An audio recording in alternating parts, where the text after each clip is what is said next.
தமிழுக்கு அமுதென்று பேர், அந்த தமிழின்ப தமிழ் எங்கள் உயிருக்கு நேர். ஹலோ ஃப்ரெண்ட்ஸ், எல்லாரும் எப்படி இருக்கீங்க? நல்லா இருக்கீங்களா? இன்னைக்கு நம்மளோட தமிழ் ஆல்ரவுண்டர் அப்பட்டாக்கர் சேனலில் நம்ம வந்து பார்க்கக்கூடியது பஜ்ஜி மிளகாய் வளர்க்குறது பற்றி தான் நம்ம வந்து பார்க்க போகிறோம். ஏற்கனவே நம்மளோட சேனலில் நம்ம வந்து நார்மலான பச்சை மிளகாய் இருக்கும்ல, அந்த நீளமாக இருக்கக்கூடிய மிளகாய், அந்த மிளகாய் வளர்க்குறது, அதே மாதிரி வந்து பார்த்திங்கன்னா கேப்சிகம், அதாவது குடை மிளகாய் வந்து வளர்க்குறது எல்லாமே நம்ம வீடியோ வந்து போட்டிருக்கோம். நம்ம சேனல் பிளேலிஸ்ட்டில் கார்டனிங், மரம், செடி வளர்ப்பு அப்படி இருக்கும், நீங்கள் அதில் பார்த்துக்கலாம்.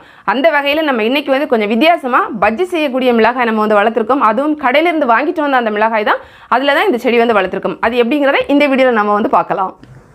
இப்போ நம்ம வந்து அந்த மிளகாய் வந்து எடுத்திருக்கோம். இதுதான் பஜ்ஜி மிளகாய், எல்லாருக்குமே தெரியும். நம்ம வந்து கடையில எல்லாம் வந்து பஜ்ஜி சாப்பிடுவோம்ல, அந்த மிளகாய் தான் இது. வந்து கடையிலேருந்து வாங்கிட்டு வந்திருக்கக்கூடிய மிளகாய்.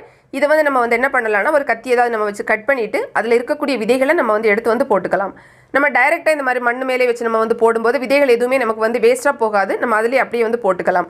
அதேமாதிரி பார்த்தீங்கன்னா இந்த மிளகாயில் வந்து அந்த மிளகாய் காம்பு இருக்குது பாருங்கள், அந்த இடத்துல தான் நிறைய விதைகள் வந்து இருக்கும். மற்ற இடத்துல பார்த்தீங்கன்னா விதைகள் வந்து கொஞ்சமாக தான் இருக்கும்.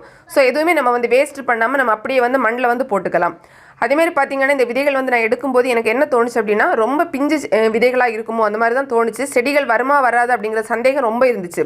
என்ன காரணம் அப்படின்னா, இந்த மிளகாய் வந்து பார்த்திங்கன்னா அந்த கலர் கூட மாறலை. அதேமாதிரி பார்த்திங்கன்னா அந்த விதைகளுமே ரொம்ப வந்து முதிர்ச்சி அடைந்தது மாதிரி எனக்கு வந்து தெரியல. பட் இருந்தாலும் நம்ம ட்ரை பண்ணி பார்க்கலாம் அப்படின்னு சொல்லிட்டு தான் நான் வந்து போட்டிருக்கேன். அதேமாதிரி இந்த மண்ணை பொறுத்தவரையில் பார்த்தீங்கன்னா, நீங்கள் வந்து கோகோ பீட் உங்ககிட்ட இருக்குது, அதாவது தேங்காய் நார் பொடி இருக்குது அப்படின்னா அது நீங்கள் மண்ணில் கலந்து நீங்கள் வந்து பயன்படுத்திக்கோங்க. இல்லை நீங்கள் சாதாரண மண் வந்து பயன்படுத்துகிறீங்கன்னா அந்த மண் வந்து லேசான மண்ணாக இருக்கணும். அதாவது அந்த விதைகள் வந்து முளைச்சி வர்றதுக்கு ரொம்ப ஈஸியான மண்ணாக இருக்கணும். அதாவது சொல்கிறது ரொம்ப கெட்டியான மண்ணாக இருக்கக்கூடாது, கொஞ்சம் லேசான மண்ணாக இருக்கிறது மாதிரி பார்த்துக்கோங்க. ஸோ இப்போ நம்ம விதைகள் எல்லாம் போட்டுட்டோம்.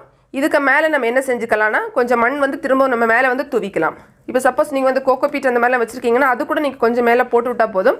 ஏன்னா ரொம்ப வந்து நம்ம மண்ணை போட்டுவிட்டோம்னா விதைகளை வந்து ரொம்ப ஆழத்தில் போயிடுச்சு அப்படின்னா சரியாக முளைக்காது. ஸோ கொஞ்சம் மேலோட்டமாக தான் நம்ம அந்த மண்ணை லைட்டாக வந்து தூவி விட்டால் போதும். இப்போ போட்டுட்டு அதுக்கப்புறமா நம்ம வந்து தண்ணி வந்து ஊற்றிக்கலாம். தண்ணி அதேமாதிரி பார்த்திங்கன்னா, நான் வந்து ஒரு பாட்டிலில் வந்து அந்த மூடியில் வந்து சின்ன சின்னதாக நிறைய ஓட்டைகள் போட்டு அதுதான் வந்து தண்ணி ஊற்றுறதுக்கு எடுத்திருக்கேன்.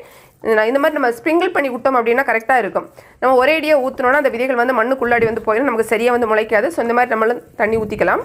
இப்போ வந்து பார்த்திங்கன்னா இந்த விதைகள் வந்து போட்டு கரெக்டாக வந்து 10 நாளுக்கு அப்புறமா நான் வந்து ஷூட் பண்ணி எடுத்திருக்கேன். பொதுவாகவே வந்து பார்த்திங்கன்னா மிளகாய் செடிகளெல்லாம் நம்ம வந்து விதைகள் வந்து போடும்போது ஒரு வாரம், அதாவது 7 நாள்லேருந்து 10 நாளுக்குள்ளாடி நமக்கு வந்து அது முளைக்கும். இது திரும்பவுமே 2 நாளுக்கு அப்புறமா நான் வந்து வீடியோ வந்து எடுத்திருக்கேன். இதில் வந்து பார்த்திங்கன்னா எல்லா விதைகளுமே முளைச்சிருக்கு அப்படின்னு நம்ம சொல்ல முடியாது. பட் ஓரளவுக்கு நமக்கு அதிகமாகவே கிடச்சிருக்கு. இது வந்து திரும்பவும் ஒரு 10 நாளுக்கு அப்புறமா நான் வந்து வீடியோ வந்து எடுத்திருக்கேன். இந்த ஸ்டேஜில் வந்து பார்த்திங்கன்னா நம்ம இதை வந்து தேவையான அளவுக்கு நம்ம தனித்தனியாக எடுத்து நம்ம வந்து வளர்த்துக்கலாம். ஸோ கட்டாயமாக நீங்களும் உங்கள் வீட்டில் வந்து இதை ட்ரை பண்ணி பாருங்கள். ஃப்ரெண்ட்ஸ், இந்த வீடியோ நிச்சயமாக உங்களுக்கு பயனுள்ளதாக இருந்திருக்கும். பிடிச்சிருந்தா லைக் பண்ணுங்கள், உங்களோட ஃப்ரெண்ட்ஸ்க்கு ஷேர் பண்ணிக்கோங்க. மேலும் பல வகையான பயனுள்ள தகவல்களுக்கு நம்ம தமிழ் ஆல்ரவுண்டர் அப்பட்டாக்கர் சேனலை மறக்காமல் சப்ஸ்கிரைப் பண்ணிக்கோங்க. தேங்க்ஸ் ஃபார் வாட்சிங். நன்றி, வணக்கம்.